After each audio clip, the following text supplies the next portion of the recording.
తూర్పుగోదావరి జిల్లా నిడదవోలు మండలం సెమిస్రగూడెంలో సీఎంఆర్ఎఫ్ చెక్కులను పంపిణీ చేశారు మంత్రి దుర్గేష్. 58 మంది బాధితులకు 31.91 లక్షల విలువైన సీఎంఆర్ఎఫ్ చెక్కులను ఎల్ఓసి పత్రాలను కూడా పంపిణీ చేశారు. ఇప్పటి వరకు నిడదవోలు నియోజకవర్గంలో సీఎం సహాయ నిధి కింద 495 మందికి 3.64 కోట్ల రూపాయల లబ్ధి చేకూర్చామని మంత్రి దుర్గేష్ అన్నారు.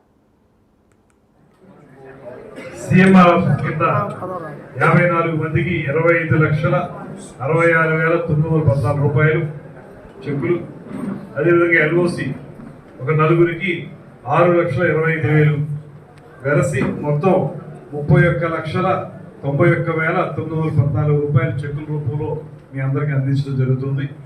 అదేవిధంగా ఇప్పటి వరకు మొత్తంగా ముఖ్యమంత్రి గారి సహాయ నిధి నుంచి అదేవిధంగా సీఎంఆర్ఎఫ్ ప్లస్ ఎల్ఓసి రూపంలో నిడదవోలు నియోజకవర్గ ప్రజలకి అందినటువంటి ఆర్థిక సహాయం 3,64,37,347 రూపాయలు. కేవలం 15-16 నెలల కాలంలోనే 3 కోట్ల పైబడి అంటే 3.5 కోట్ల పైబడి ఈ ముఖ్యమంత్రి సహాయ నిధి నుంచి కానీ ఎల్ఓసిగా కానీ ఇవ్వడం అనేటువంటిది ఒక రికార్డుగానే మనం చెప్పుకోవచ్చు.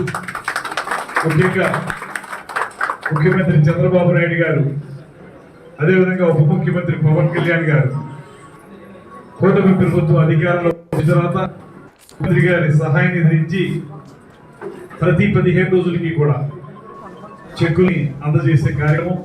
ముఖ్యంగా ఎవరైతే ఆరోగ్యం బాగోక చికిత్స చేయించుకుంటూ వారు ఉన్నారు వారికి మేము భరోసాగా ఉన్నాం అనే మాట చెప్పడం ఈ ముఖ్యమంత్రి సహాయ నిధి ద్వారా జరిగే కార్యక్రమం. ఎవరైనా సరే పెద్దదైనా చిన్నదైనా సరే వాటికి సంబంధించినటువంటి బిల్లులవి సరైనటువంటి విధానంలో ఇవ్వగలిగితే అందరికీ కూడా ఈ సహాయ నిధి నుంచి డబ్బు రావడం జరుగుతుంది. ఈరోజు